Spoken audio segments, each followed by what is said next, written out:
let's continue to pray for them. Okay? So today, we will continue with our series on 1 Peter. Our text is taken from 1 Peter chapter 4, verses 1 to 11. And the title is Arm Yourselves with Christ's Attitude. Okay, I would like to invite Helena to read the text for us.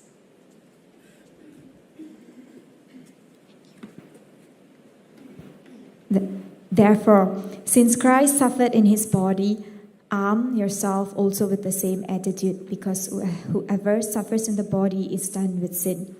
As a result, they do not live the rest of their earthly lives for evil human desires, but rather for the will of God. For you have spent enough time in the past doing what pagans chose to do, living in debauchery, lust, drunkenness, orgies, carousing, and detestable idolatry. They are surprised that you do not join them in their reckless, wild living, and they heap abuse on you. But they will have to give account to him who is ready to judge the living and the dead. For this is the reason the gospel was preached, even to those who are now dead, so that they might be judged according to human standards in regard to the body, but live according to God in regard to the spirit. The end of all things is near. Therefore, be alert and of sober mind, so that you may pray. Above all, love each other deeply, because love covers over a multitude of sins. Offer hospitality to one another without grumbling. Each of you should use whatever gift you have received to serve others as faithful stewardess of God's grace in the various forms. If anyone speaks, they should do so as one who speaks the very words of God. If anyone serves, they should do so with the strength God provides, so that in all things God may be praised through Jesus Christ. To him be the glory, the power forever and ever. Thank you, Helena. Let's look to the Lord in prayer. Father, we want to thank you, Lord, that it is your word that sets us free. It is your word that teaches us how to live. It is your word, Lord,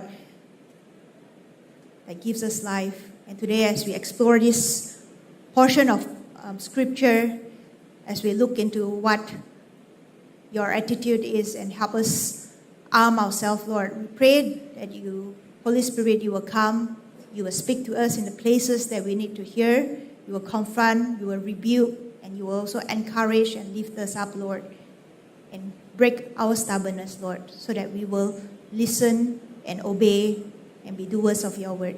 So Holy Spirit, we invite you to come and do your work in our hearts. Bless this time. And even as Life Explorers Camp is going on, we pray that you use their word to also bless the children, God. In Jesus' name we pray. Amen. So just to remind us about the context, that in 1 Peter, the suffering that is mentioned here is the suffering that followers of Jesus will go through as a result of their faith in Christ. Okay? So this is the hardship, the hostility, the persecution that we face when we make certain decisions. We act in a certain way according to our convictions of the truth of Scriptures. Okay? And in the previous passages, we see that we are exhorted to repay evil with blessings. So it means that we all will face unjust treatment. You know, people will treat us badly, people will treat us unjustly. But it is God's will for us to suffer for doing good than to do evil just to avoid suffering. And what we need to learn to do is we should count it a blessing when we suffer for Christ. It is commendable, it is pleasing to God when we do that. It glorifies God. Okay? And on top of that, we are reminded not to fear the threats of people, not to fear of what people can do to us. But what we need to do is we need to revere God, who is the ruler of all things, okay? It's because he will bring righteous judgment when Jesus comes back. And our perseverance to repay evil with blessing, that will become our witness for Jesus to the world. So in this passage in chapter 4, Peter is showing that our responses towards suffering is actually directly connected to sin. So we can choose to live for ourselves, to live for our carnal desires, and avoid suffering altogether. Or we can choose to live for God, by dying to our flesh, by embracing suffering and living in the Spirit in obedience to God. So we look at chapter 4, verse 1. It says, "Therefore, since Christ suffered in his body, arm yourself also with the same attitude, because whoever suffers in the body is done with sin. As a result, they do not live the rest of their earthly lives for evil human desires, but rather for the will of God." So we all know when we look at Jesus, he is the perfect example of learning obedience, learning to submit to God's will.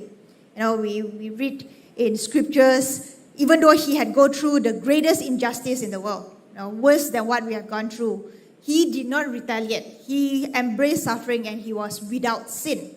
And this is because Jesus was very clear with his identity, with his mission. He knew that he was the Son of God, he was the Messiah, he came to save the world. Okay? And the method to that is that he would sacrifice himself. So he was very clear, and he was very confident that God the Father was with him, and God the Father was giving him power and authority to do what is necessary.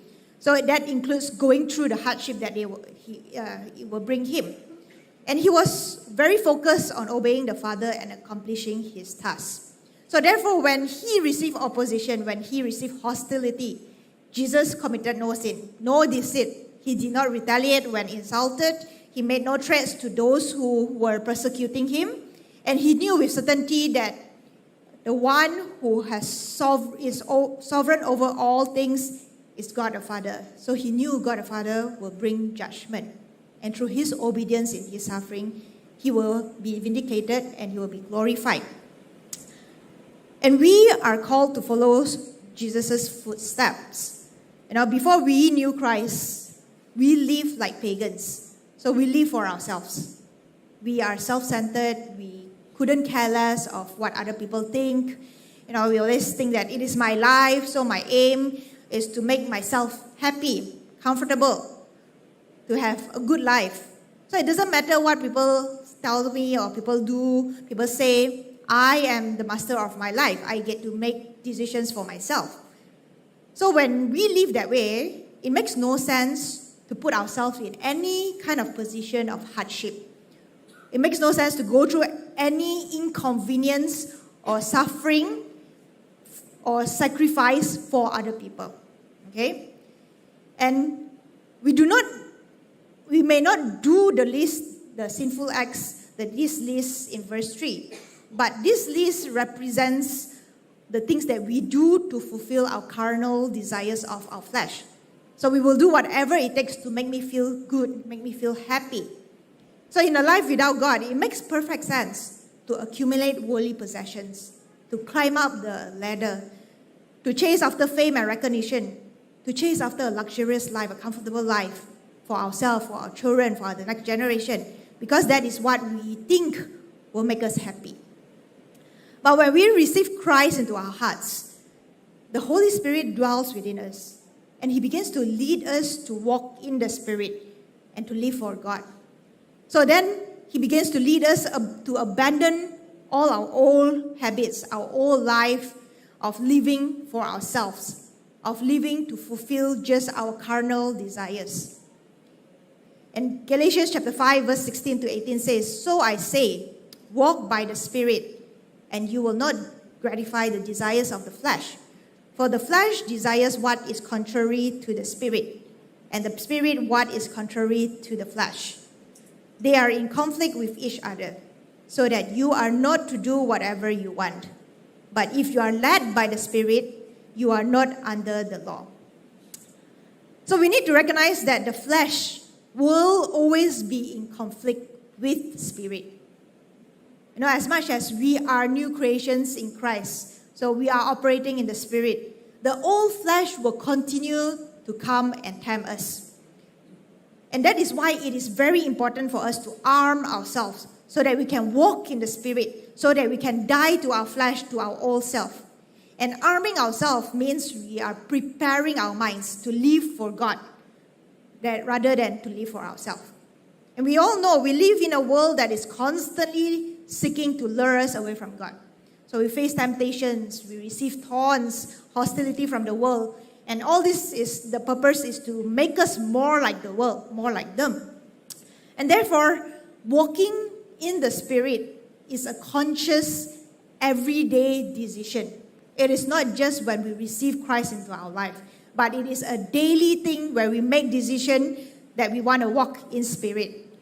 So we want to die to our flesh. We want to mortify our carnal desires. And we want to learn to walk in the power and guidance of the Holy Spirit. And we will look at how Peter tells us 4 methods that we can use to arm ourselves in the later part of this sermon. But before that, let's go to verse 3. It says, "For you have spent enough time in the past doing what pagans choose to do, living in debauchery, lust, drunkenness, orgies, carousing, and detestable idolatry. They are surprised that you do not join them in their reckless, wild living, and they heap abuse on you." So when you look at the world knows what it wants. And they are actually very hardworking. They work very hard to get what they want. They will do anything to gain the things that they want. And therefore, when we choose to live in the ways that is contradictory to them, the world actually is very puzzled. They are very surprised as to why is this happening. They cannot understand why we would not use their methods, why we would not exaggerate certain facts or manipulate people, even though that would give us better results, even though everybody is doing it. They cannot agree with our principles, our values that will cost them, that will cost us. They don't understand why we would choose to give up on a job that gives higher pay, higher salary, better benefits. Why we would take a pay cut in order to have more time to serve the poor, the needy. And they would think that it is foolish to sacrificially give towards others instead of securing our own comfort, our own position for a better life. So the goal of people who live for themselves is to make it in life so that they will be comfortable. But when we think about it, does that really make us happy and content? Is that really going to save our children? Does that gratify us? What does it really gratify? Our pride or our ego? Chasing such a life to make sure that everything is well for ourselves and our children, does it really help us, our children? Or does it cause more problem? And when you think about it, the hours we spend on our phones, our computers, our TV, some of us, the gym or party, simply to keep us entertained, to escape from our stress or our issues? Or does it lead us to become better people? Or does it actually lead us to more problems? So does it satisfy us, or does it lead us to more insecurity when we compare ourselves, when we look at media and social media? Does it lift us up and make us, encourage us, or does it actually make us more depressed? Or does it make us more thoughtful, more kind, generous? Or does it make us more self-centered and prideful? So these pursuits that everyone is doing, it leads us to justify our ways, our actions, to gratify our flesh, to gratify our carnal desires. We justify that we are working hard, we deserve it, we are not doing anything wrong. But really, all these pursuits are subtly taking us away from God, taking us away from the idea that God has taught us to die to ourselves, away from living in God's good and perfect will. And in contrast, following Jesus, living for God, walking in the Spirit, this actually leads us to some form of suffering, because it requires us to put others above ourselves, to be willing to sacrifice for others, to be willing to sacrifice what we enjoy, what we like, our comfort, our money, our time, our energy, in order that we can actually bless other people. For example, as parents, as spiritual parents, 2 weeks ago we heard the message of passing our faith to the next generation and what is required of it. And in order to do that, it requires us first to die to ourselves, to our selfishness, to our pride, to our stubbornness, to the way that we think it is the right thing to do, or the way that we are used to doing things. Because we must first admit that we are not always right, and we need God's help. Then we can learn to listen to what God is saying. Then we can learn to let God change our heart and change the methods that we use to raise our children. If we go back thinking that I've done my best, that I can, I'm doing a great job, my children should be grateful for what I'm doing, or we think that the speaker doesn't know what he's talking about, my situation is different, our unwillingness to die to ourselves will lead us to continue in our previous ways, the ways that will not help how we raise our children, how we pass down our faith. So what we need to do is we need to humble ourselves. We need to be poor in spirit, to be willing to die to our pride, to be willing to die to our ways, and to desperately seek the Lord to help us. And this is the same with our commitments towards our work or the ministries in the church and outreaches. So when we are interested to gratify ourselves, we will only do the bare minimal in our jobs or in our serving in the church. So we will only give this much, and we are not willing to do any more that will make us feel uncomfortable or require us to sacrifice even more. Okay, for example, it is a fact that every one of us, and this includes the pastors, we struggle to talk to people who are different from us. Okay, we are not exempted. And then we all have groups of friends, whether in the office or in the church, that we are more familiar, that we are more comfortable with, right? So when we talk about caring for others, we have no problem caring for this group of people, because these are our good friends, our close friends. We will go all out to help them. But however, many of us stop there. Then we don't learn to connect with people from different backgrounds, people who are new, people who actually have no common interest with us whatsoever. And sometimes this is because we get intimidated by certain groups of people. Sometimes it is because we have prejudices on certain groups of people. And sometimes it is also because that some people have hurt us and we are unwilling to forgive them. But regardless of what the reason is, if we are not willing to get to know other people outside of our comfort circle, what we are really doing is we are prioritizing our comfort. We are only interested in gratifying our flesh instead of obeying the Lord. And that is a big problem, because that is not how God has called the church to be. So we cannot simply do the minimal. We cannot simply do what we are comfortable with and say, I'm serving, that's all. We need to take time to examine ourselves. We need to take time to ask God, what is it that actually we are not doing that you want us to do? We need to ask God to reveal to us so that He can change us to become more like Jesus. And then verse 5, it says, but they will have to give account to Him who is ready to judge the living and the dead. For this is the reason the gospel was preached, even to those who are now dead, so that they might be judged according to human standards in regard to the body, but live according to God in regard to the Spirit. The end of all things is near.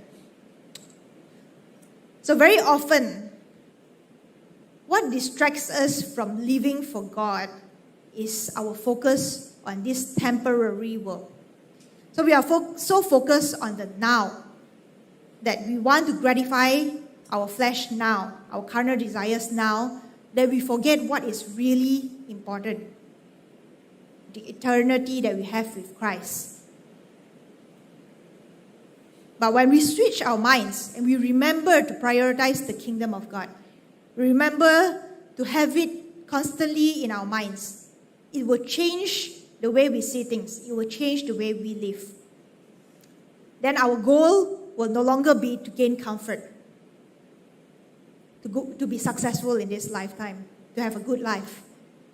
But it becomes to understand God's will in building His kingdom, God's salvation plan for the lost, to seek the Lord for our roles in His instrument for His will.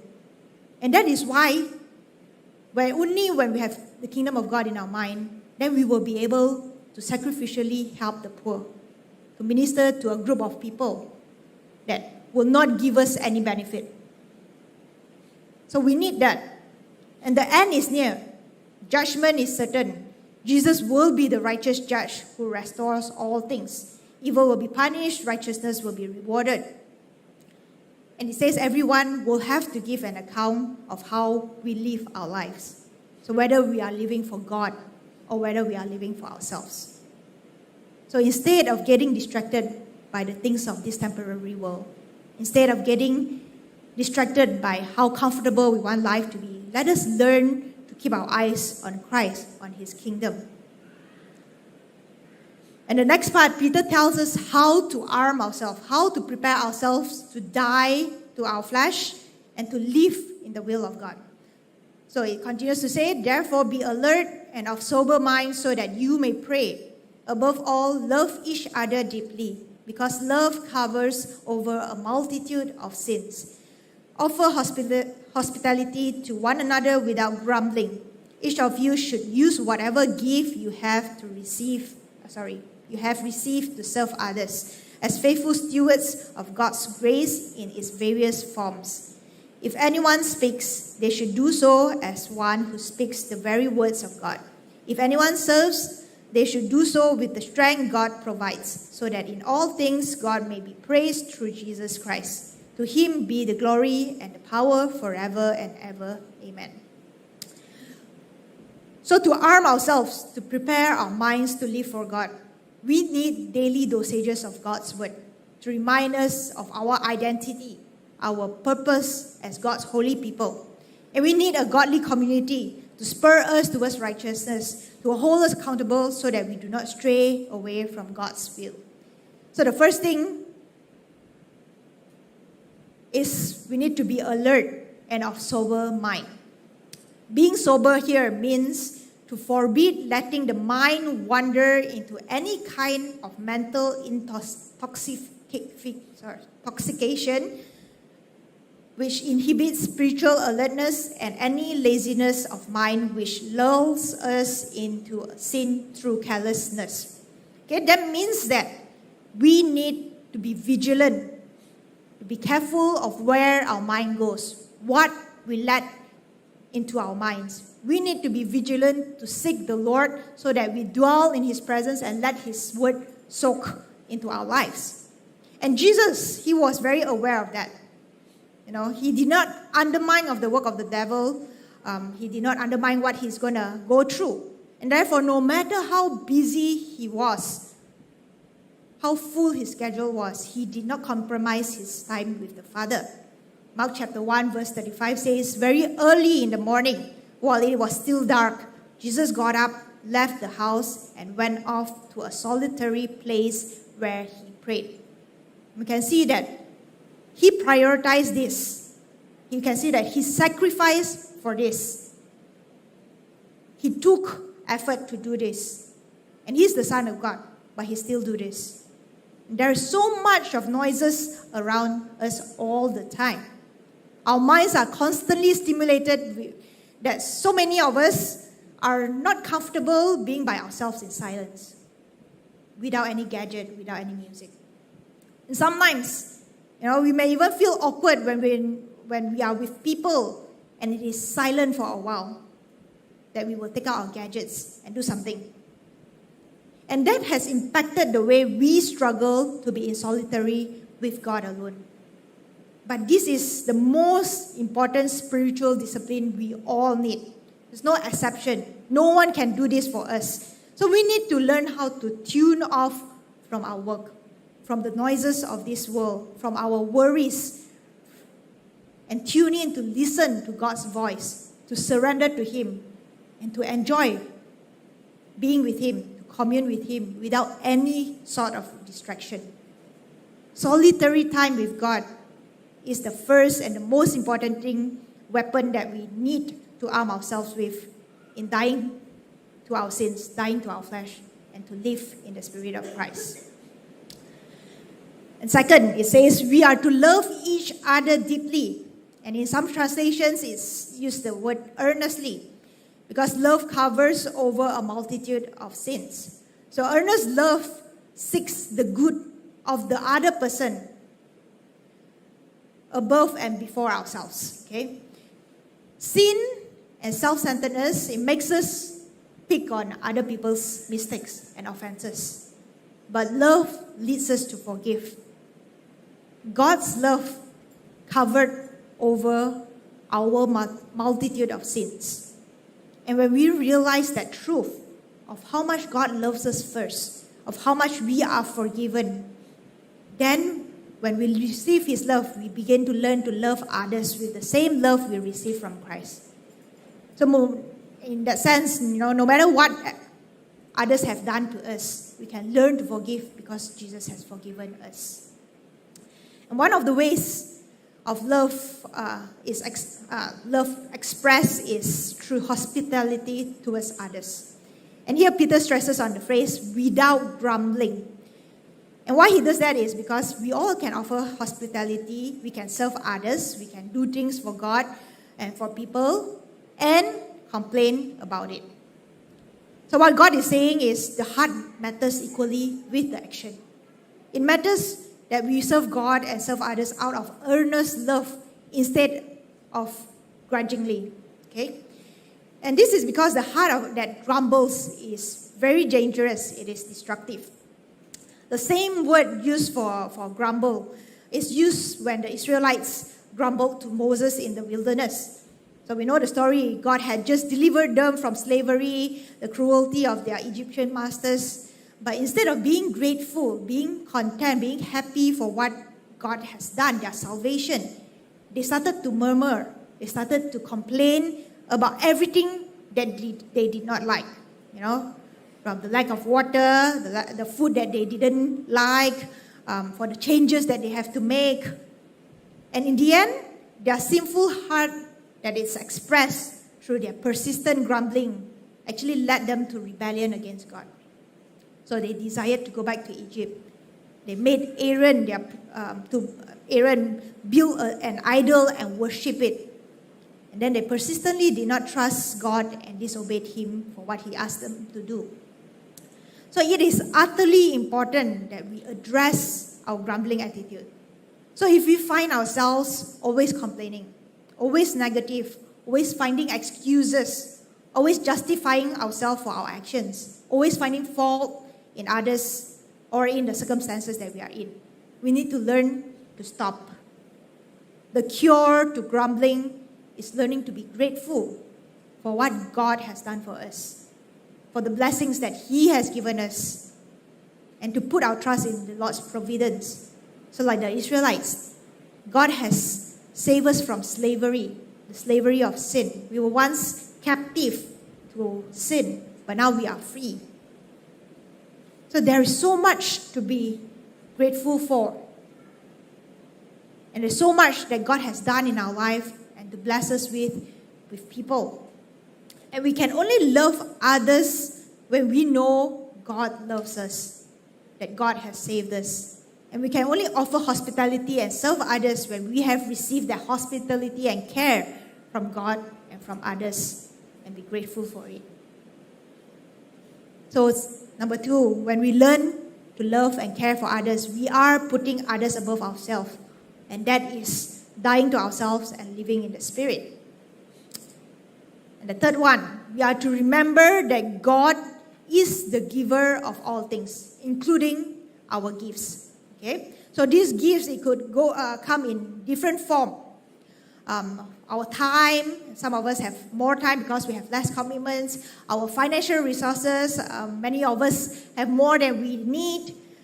Connections that we have with people, relationships to help people who are in need, and the different skill sets that we have. God has entrusted us with these gifts so that it can be used to serve other people, to be invested into the kingdom of God. It is not for us to use for our comfort, to secure our own positions, our own life. It is not for our benefit. It is not for us to just hide it or hoard it instead of sharing it. It is not to be used to just draw attention to ourselves, to bring glory to ourselves. But the gifts that God has given us, it is to be used for the benefit of others. We are to be faithful stewards of what God has given us. So every single thing we have, including our lives, the very breath that we take in, it all belongs to God in the first place. We must be willing to allow God to use us wherever He wants.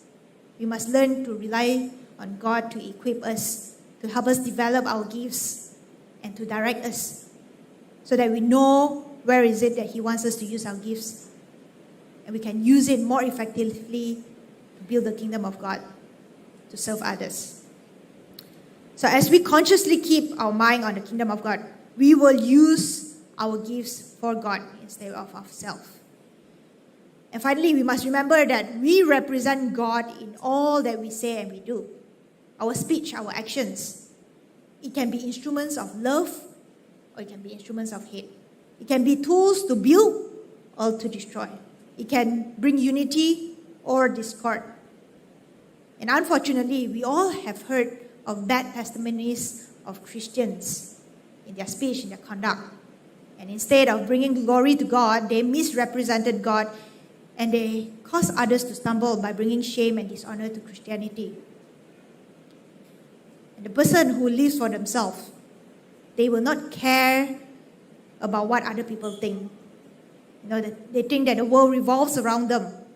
The world exists to make their lives better. And therefore, they will not they will just say and do whatever they want, whenever they want. They will not think of how it will impact other people. So they could be rude, they could be too selfish to appreciate what other people are doing for them, they could have no courtesy of being respectful or kind to others. But the one who lives for God, we will learn how to carefully examine our thoughts, our speech, our motives, our actions, because we know that we represent God. We know that others are watching. We are aware of other people's needs. So it's no longer about just me, but it's about God and it's about others. And they are interested in other people's lives, so they care. They are willing to help. They are willing to bless others instead of focusing on what they can receive. And in doing that, they represent God in their work, their words, their conduct, to serve and to care for others. So which kind of people are we? Do we represent God in our speech and conduct? And finally, the ultimate purpose for doing all that we have read just now, to arm ourselves to die to ourselves and to live for God. The purpose of it is so that we would glorify God. Now, as much as we know Christianity, we know that salvation is about saving us. But more importantly, we are in the kingdom of God to glorify God. So it no longer becomes about just us gratifying what we want, but it is to live for God and to give Him praise and glory. I'm going to end with 1 Peter chapter 2, verses 7 to 8. It says, "Now to you who believe, this stone is precious, but to those who do not believe, the stone the builders rejected has become the cornerstone, and a stone that causes people to stumble, and a rock that makes them fall. They stumble because they disobey the message, which is also what they were destined for." The way of the Lord will seem foolish to the world, to those who do not know Christ, because they do not understand what is it about. So they will continue to ridicule. They will make a mockery out of us when we choose to embrace the way of the cross instead of seeking to glorify ourselves.